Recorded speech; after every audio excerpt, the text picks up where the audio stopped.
What's good, everybody? RagingYoshi here with a new Let's Play project, game that I've honestly kind of sort of fallen in love with lately, Hollow Knight. Hollow Knight, this game is a beautiful, beautiful piece of work created by the wonderful Team Cherry. It is a Metroidvania style game that, honestly, I just love everything about this game. Its audio is good, the gameplay is good, it just does way too many things right. So here's what we're going to do. We're going to hit this lovely start game button. We're going to go down to the bottom file. And let's play some Hollow Knight. Now, there's normal mode and then there's Steel Soul mode. I'm not going to do a Let's Play of Steel Soul mode.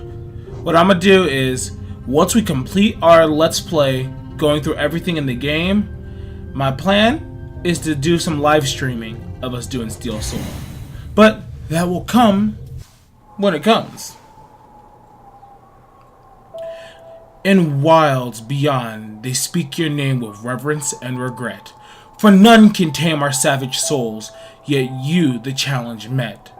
Under Palest watch, you taught, we changed, base instincts were redeemed. A world you gave to bug and beast, as they had never dreamed.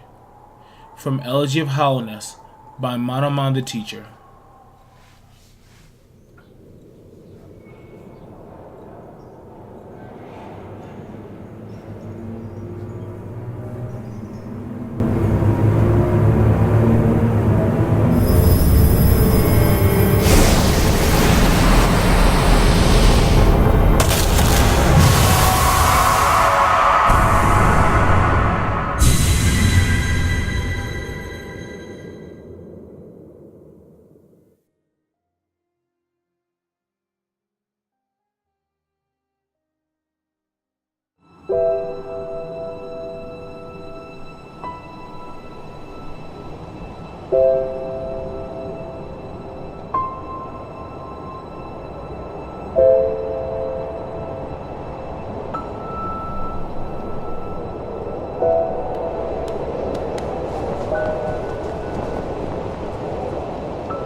Alright, and now we have control of our main character, the Knight. So, this beginning section is a nice little tutorial section where we will learn all the basic controls. We have a swing, we have a jump, we have an attack. That's the swing. I'm being redundant.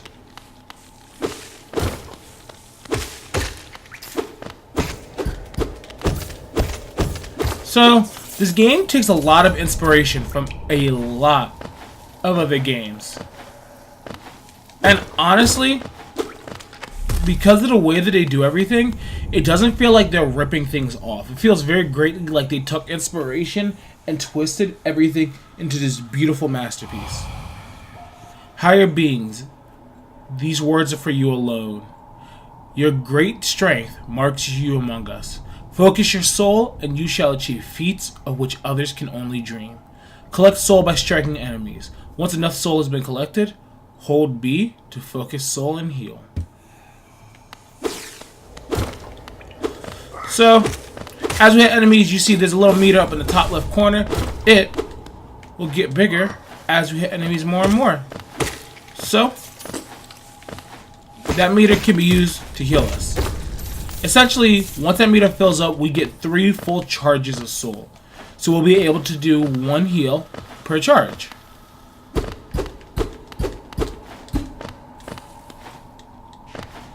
So let us carefully platform our way up.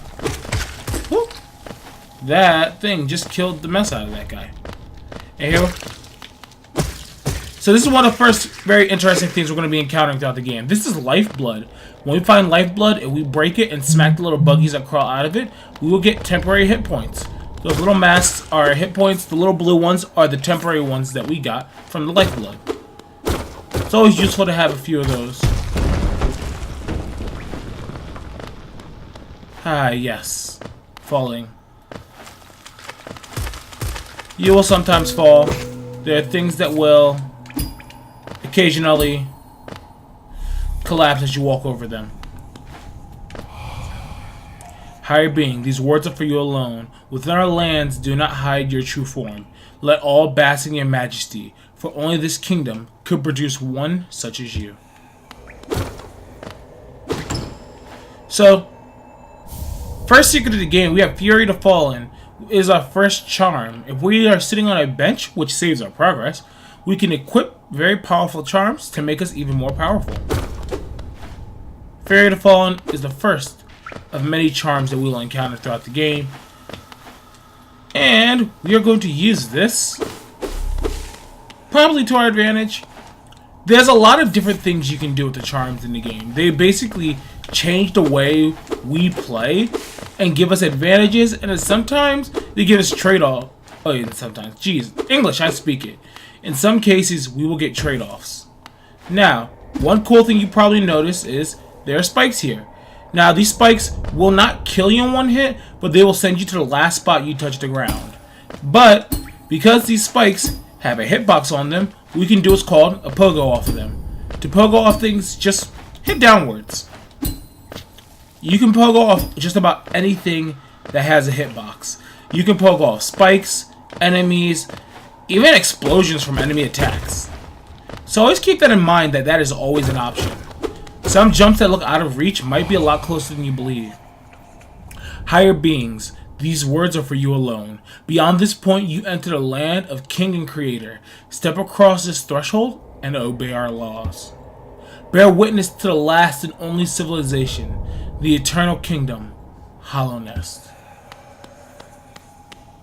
So, now, as we strike this door, and we open up the pathway that will lead us into the kingdom of Hollow Nest.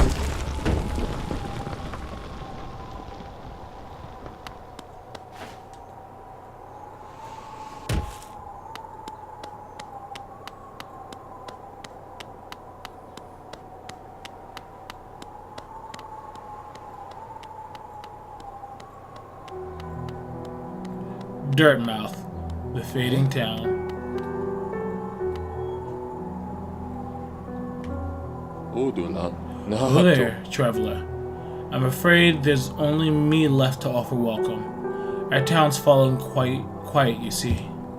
The other residents, they've all disappeared, headed down that well one by one into the caverns below. Used to be there was a great kingdom beneath our town. It's long fell to ruin, yet it still draws folks into its depths. Wealth, glory, enlightenment, that darkness seems to promise all things.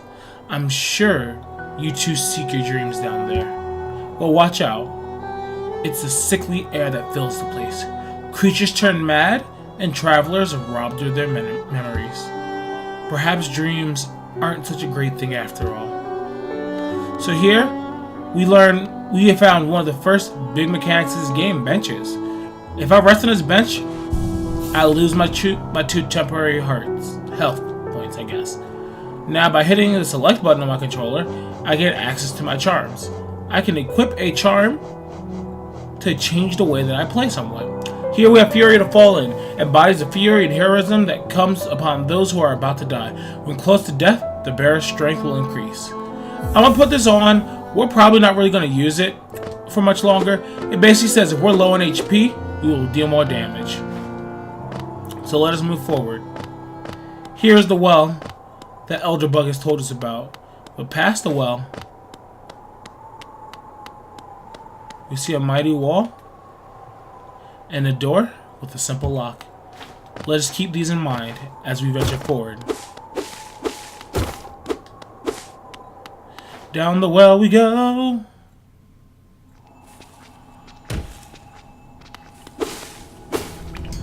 The Forgotten Crossroads. So, first of many places that we will be adventuring through. This game's map is essentially set up into split areas that are connected. It never feels unnatural going from one area to another. So, the first place we'll explore is this, the Forgotten Crossroads. By heading to the right of that initial entrance, we come upon this.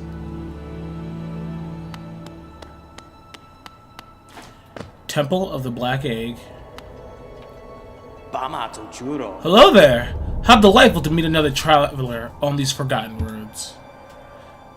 You're a short one, but you've a strong look about you. I am Crow. I have something of an obsession with uncharted places. This ancient kingdom holds many fascinating mysteries, and one of the most intriguing of them is standing right before us. A great stone egg lying in the corpse of an ancient kingdom. And this egg, is it warm? It certainly gives off a unique air. Can it be opened? There are strange markings all over it. I do love a mystery, but who knows what other marvels lie even deeper below us. Well, there are many marvels that lie deeper below us, but we will find those out in due time. Can we talk to Coral again? For so long I felt drawn here. So many tales full of wonder and horror. I no longer could resist. I just had to see it for myself. At what a time I chose to arrive, this dead world has sprung to life. The creatures are riled up and the earth rumbles. The air is thick. I wonder what could have brought it all about. To persevere in this ruin, that old nail alone just won't be enough. Though that's no problem. One only has to look around. Plenty have come here before us, and most have met their grisly end. Many more equipped than you and I. I'm sure they wouldn't mind were a fellow explorer to relieve them of their tools. It's a kindness, really. The dead shouldn't be burdened with such things. Did you pass the town above? What a gloomy little place, and such majesty hidden right beneath. I suppose that's why they've all headed down here. Who could resist such possibilities? Well, we've met Coral. Coral's quite an interesting character. I've also seen him referred to as having what is called a dad bod. Once this scene will never be unseen. So I know I headed all to the right initially, but I actually want to double back to the left because here we get our first few enemies. So later on in the game we will talk more about what these enemies' names are, because right now it's not really important. But now though, we want to strike these enemies down because they've gotten in our way. Now, what you will notice is, wait for it. There we go. As we kill enemies, these little items keep popping out of them. That is Geo. That is our currency for the game. We will collect Geo up as much as we can.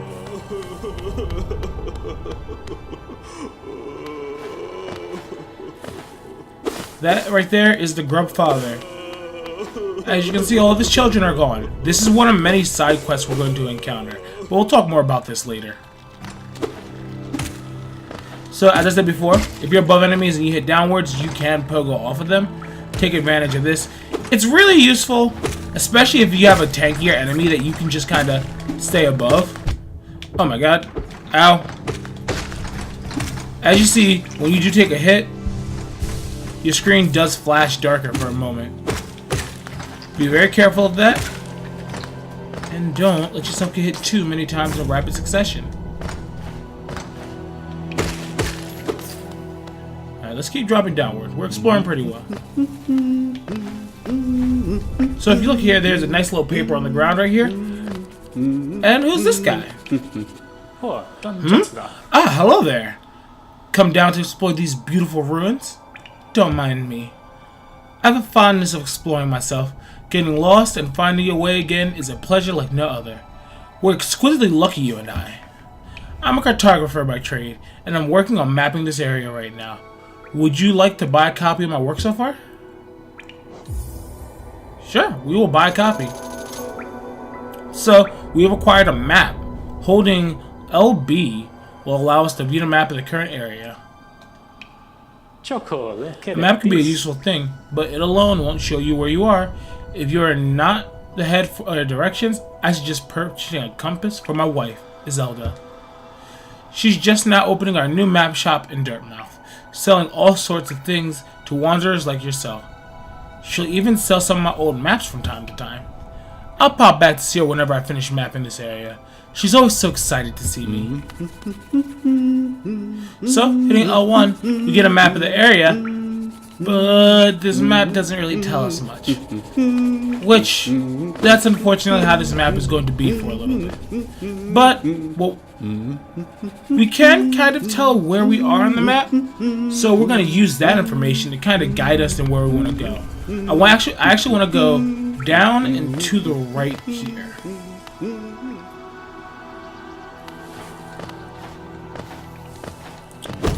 Now, what you're going to notice happen is our money is going to go from not enough and barely scraping by to way too much. It's going to happen very suddenly, and it's going to just never stop from the moment it starts. But you know what? That's okay. Also, look, we broke a wall. There are quite a few breakable walls in this game. You should keep an eye out for them. Usually if you strike them once or twice, they will shake a little bit. Hey, careful with this enemy. Has nice ranged attack. Just want to be nice and careful as we took both those guys down. Nice and easy. I actually want to go up right here.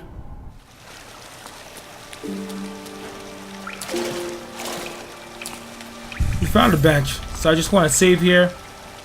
By sitting on benches, what happens is if you were to die, you will respawn from the last bench you sat at. Now, last time I entered that room, the game did lock me in. That's actually something I would go as far to say is very uncommon for this game. It doesn't take the time to do that too much.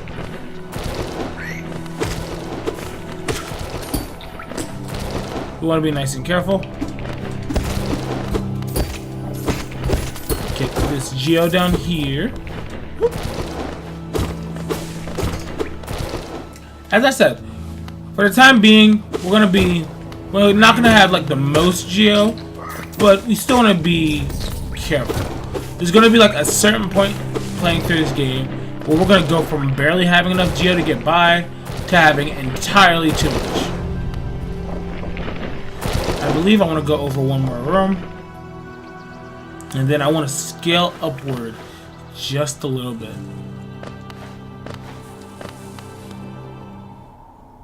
Now we want to come back this way. And look, it's the bench. Save the bench. Inspect this. A toll machine with the symbol of a stag. Insert geo? Yes. Let's insert some geo. And this spawns a bell. Now we smack the bell.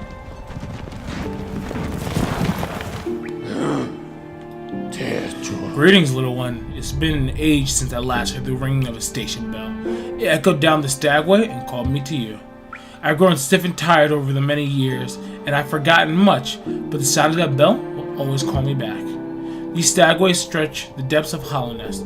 If you want to travel them, hail me from the platform. I'll take you where you need to go. So this is one of the lovely, lovely fast travel systems that stretches Hollownest. So, by using this, we are able to venture all over the world.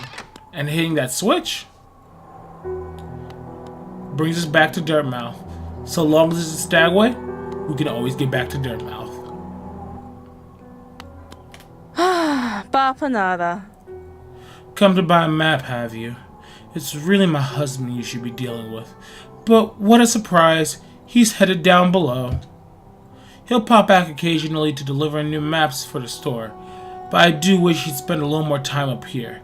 I've not much interest in retail myself. Now let's see what's here for me to sell. Well, here we are. Unfortunately, everything costs a bit too much right now, but it's good to know that this is an option. So we will come back this way once we have a bit more geo in our pockets. So now that we've found that, let us talk to the last stag and return to the previous stagway.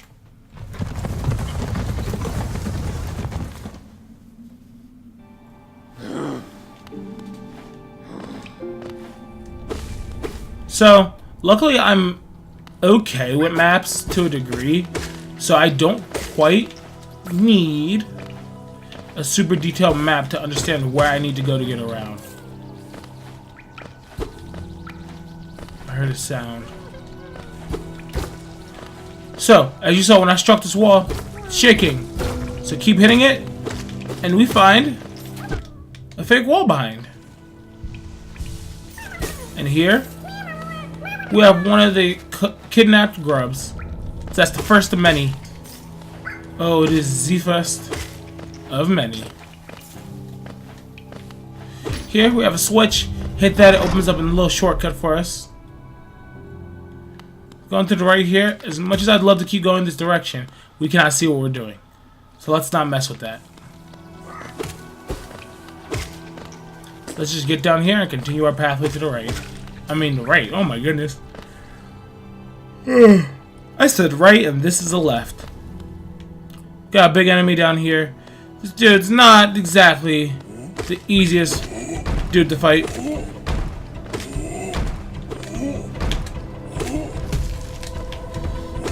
Just want to take your time with this guy, because getting hit by him actually deals you 2 hit points of health.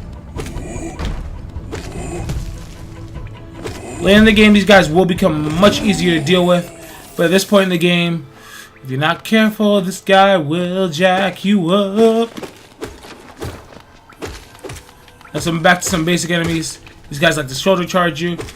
This guy likes to hop around. Nothing serious, honestly, but you should always be aware of how dangerous enemies can be.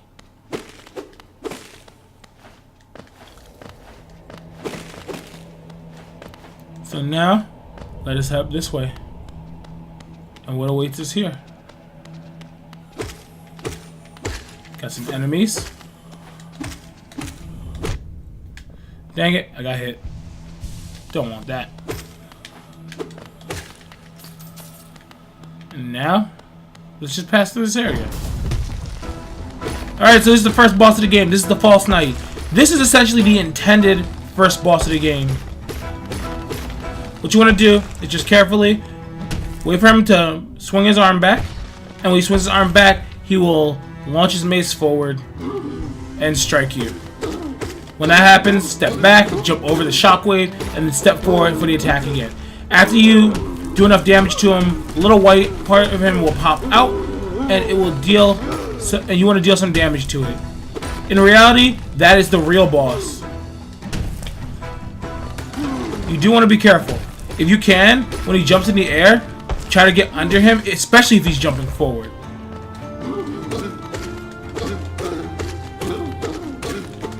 Nice and easy.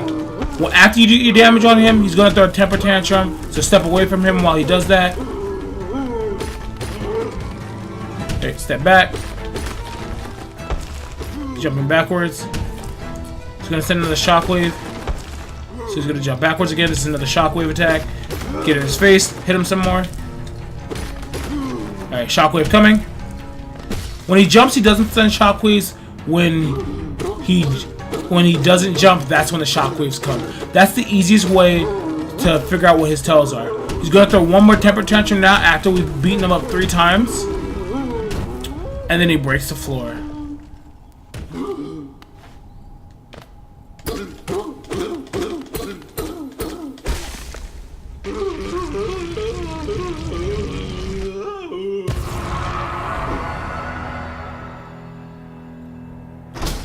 Alright, we've taken down the first boss, a Hollow Knight.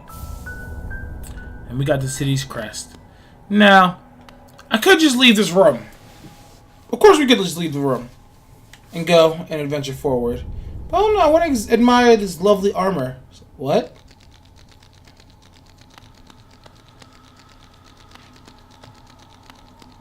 The head of his mace, if you sit here long enough, will get up and run away. I love this game. This game's so derpy sometimes. And your reward for beating him is quite a bit of money. Excuse me. Not quite 200. But still a really, really good amount. The map still doesn't really tell us a lot, unfortunately.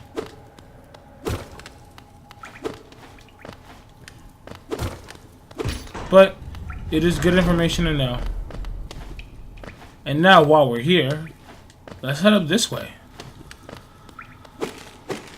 False Knight is not a tough fight, but it is one of the first, I guess, challenging parts of the game. It's a part of the game that's very easy to say that this part of the game is what's teaching you the ropes.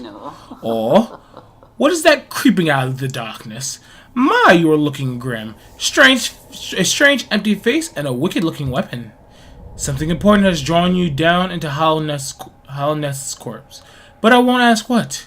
Perhaps the reason you found me is because you need my help. Say no more, friend. I'm going to give you a gift. A nasty little spell of my own creation. It's just perfect for a little one like you. Oh.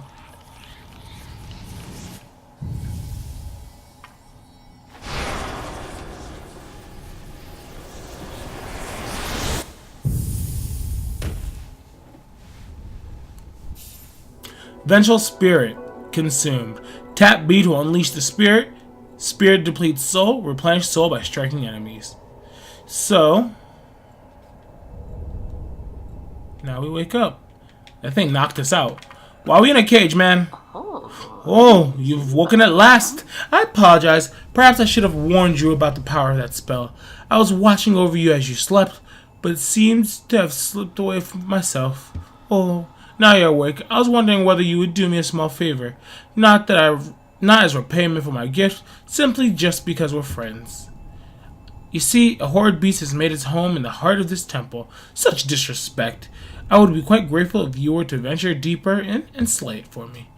It's a hardy creature, but with your new power, you're more than a match for it. Good luck with this small favor, my friend. Well, I guess we can deal with this guy. So now, we gained the Vengeful Spirit. Really nice range attack. Complements our melee attacks very well, in my opinion. Allows us to take a step back and just swing. Please? Okay, thank you, game. So now, as we scale, we're going to get to whatever beast he or she is talking about and make sure that we take them out. 2, 3. These enemies have only like 3 HP right now. Ooh, that wasn't good. We do want to be careful. So this is where it really becomes apparent how this game starts to pull out some of its challenges. We have very little hit points, and we only have one way to heal them. But our method of healing is actually linked to our best method of offense. As strange as that sounds. Some of you might wonder what I mean. Well, truth be told, Vengeful Spirit is kinda dumb good. Really good offensive move, really good at taking out enemies. I don't see a reason why not to use it, honestly.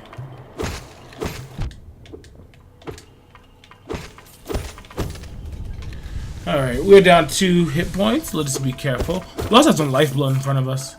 Want to take advantage of that?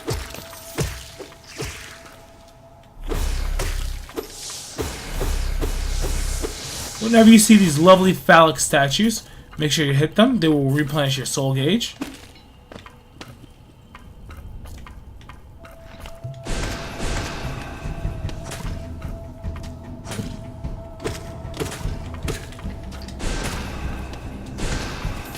You guys go down in about 4 Vengeful Spirit shots. We got a soul catcher. It will give us more soul as we hit enemies, if I'm remembering this correctly. Oh, so it's done then. You've slain the beast. Poor thing. It must have been terrified of you. It used to be quite docile, but that rancid air in this cavern filled it with some ancient rage. Still, you did what had to be done. You have my gratitude. Of course, we both know you wouldn't have made it through without this spell of mine. Look. The gate between us is open. Oh ho! I'm sure you were eager to move on. Farewell and have faith. Whatever you're seeking, it will find you. Ho ho ho. Alright, here's what I'm going to do. We're going to cut this video here. It's been 30 minutes. I will see you guys next time.